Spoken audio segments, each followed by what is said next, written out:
Buongiorno, sono Ivan Censi, esploratore del perturbante e collezionista di curiosità.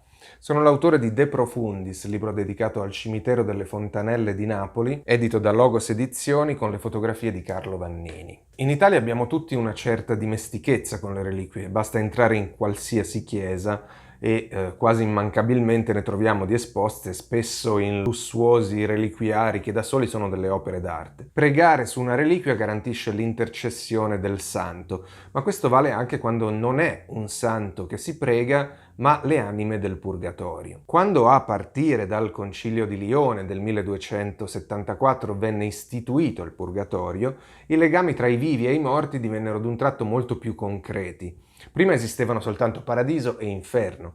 Con le anime dell'inferno non era il caso di parlare, quelle del paradiso erano troppo in alto, lontane, immerse nella luce divina ed era difficile pensare che si immischiassero con i problemi della gente comune. L'invenzione del purgatorio diede invece il via alla devozione per le anime purganti, quelle che erano sì nel fuoco del purgatorio, ma prima o poi sarebbero passate in paradiso. E questo significava che con loro era ancora possibile un do ut des.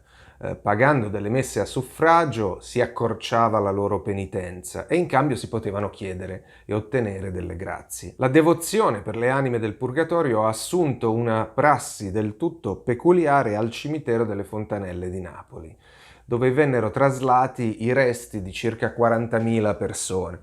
Resti anonimi che divennero subito identificati dai napoletani come anime pezzentelle, quindi anime misere, queste anime che avevano conosciuto la miseria, le anime degli ultimi, dei dimenticati perfino in morte, erano sentite come più vicine rispetto ai santi che stavano lassù, su un livello inarrivabile. Essendo private delle preghiere e del conforto dei cari, queste anime avevano davvero bisogno della pietà dei vivi per alleviare le proprie pene. Quindi si sceglieva un cranio da adottare a cui venivano indirizzate le preghiere e per il quale si accendevano dei lumi. Talvolta era invece il morto a chiamare, scegliere il fedele, comparendo in sogno per farsi riconoscere. E allora raccontava la storia della sua vita e richiedeva suffragi e preghiere.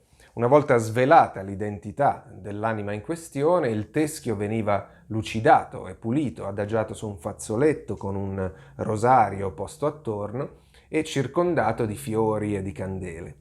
Se l'anima era particolarmente provvida di grazie, le si costruiva anche una sorta di reliquiario artigianale chiamato scarabattolo. In cambio dei suffragi che portavano refrigerio dalle fiamme, il teschio garantiva la grazia, che poteva riguardare ad esempio un figlio ammalato, una figlia che faticava a trovare marito, o semplicemente i numeri vincenti del lotto. Alcuni teschi in particolare nel corso degli anni assursero allo status di superstar, potremmo dire, cioè dei veri e propri personaggi che nell'immaginario popolare sono diventati protagonisti di storie che richiamano alla mente il Don Giovanni o altre narrative mitologiche o folcloristiche.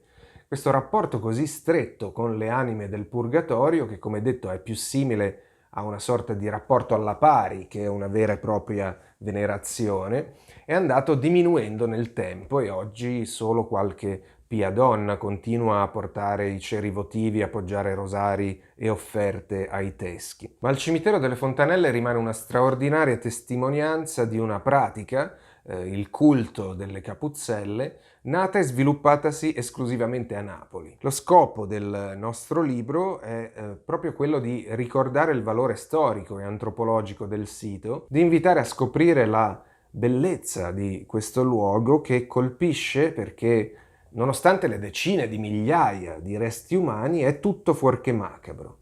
È anzi un posto sospeso, commovente, in cui la sofferenza umana veniva superata attraverso la condivisione. Il concetto è a suo modo poetico.